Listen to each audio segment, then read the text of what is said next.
2027 के लिए कांग्रेस ने एक्टिव किया बी प्लान। नई टीम, नई रणनीति, नई क्लेवर तेवर में दिखेगी अब कांग्रेस। बीजेपी ही नहीं, सपा को भी झटका देने को तैयार। कांग्रेस की कसरत के पीछे क्या है हसरत? जी हां, 2027 के लिए कांग्रेस ने बी प्लान एक्टिव कर दिया है। बकायदा नई टीम, नई रणनीति, नए क्लेवर तेवर के साथ कांग्रेस दिखाई दे सकती है। मगर सवाल यह है कि बीजेपी ही नहीं, सपा को भी झटका देने को तैयार दिख रही है कांग्रेस की। इस कसरत के पीछे उसकी हसरत क्या है?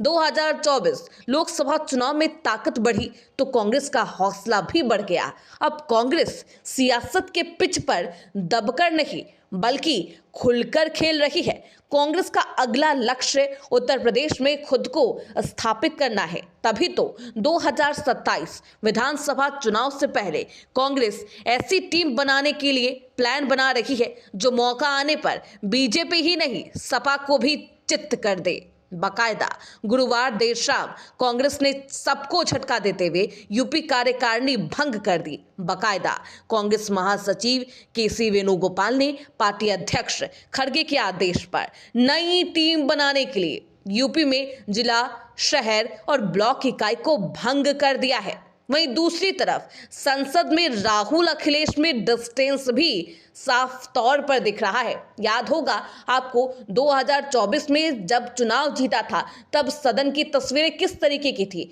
अखिलेश, राहुल और अवधेश तीनों ही एक साथ बैठे हुए नजर आते थे और भाजपा के जले पर नमक छिड़कते थे। बस जी हाँ, अब कार्यकारिणी भंग हुई तो बात इतनी पर ही नहीं रुकी, क्योंकि संसद में राहुल और अखिलेश में अब डिस्टेंस भी आपको दिखेगा। ये नई तस्वीर देखिए। विधानसभा चुनाव में गठबंधन बरकरार रखने को लेकर सस्पेंस बढ़ रहा है। कांग्रेस भले ही यूपी में समाजवादी पार्टी के साथ गठबंधन में हो, लेकिन संसद में राहुल और अखिलेश में दूरी और यूपी में समय समय पर कांग्रेस सपा नेताओं में सीना जोड़ी से तय है कि कांग्रेस सपा के सहारे नहीं रहने वाली है और 2027 में कांग्रेस सपा के साथ रहेगी ये कोई जरूरी नहीं, क्योंकि भले ही सपा के साथ आने से कांग्रेस को 6 सांसद बनाने में कामयाबी हासिल हो गई हो, लेकिन कांग्रेस आलाकमान को ये पता है कि जब तक सपा ताकतवर रहेगी यूपी में कांग्रेस कभी पैरों पर नहीं खड़ी हो सकती। ऐसे में 90 के दशक से पहले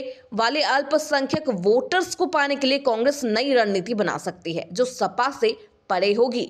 संसद में राहुल अखिलेश की दूरी ये भी संदेश दे रही है कि कांग्रेस नहीं चाहती कि वह सपा पर निर्भर हो, जिससे उसके बचे खुचे वोटर्स और नेता भी पार्टी छोड़ दे। फिलहाल अखिलेश यादव ने भी एक इंटरव्यू में ये कहकर कांग्रेस को झटका दे दिया है कि कांग्रेस भी भाजपा जैसी पार्टी थी और जैसी वो खत्म हुई है भाजपा भी वैसे ही खत्म हो जाएगी। यानी कि कांग्रेस खत्म हो गई है और अब भाजपा भी खत्म हो जाएगी। मगर सियासत में कयासों के बीच रात के वक्त कांग्रेस ने अपनी सभी इकाइयों को भंग करने का फैसला क्यों लिया, ये अभी भी रहस्य बना हुआ है और 27 पर इसका क्या कुछ असर होगा देखना बेहद दिलचस्प होगा। Bureau report, Hindustan 9 news.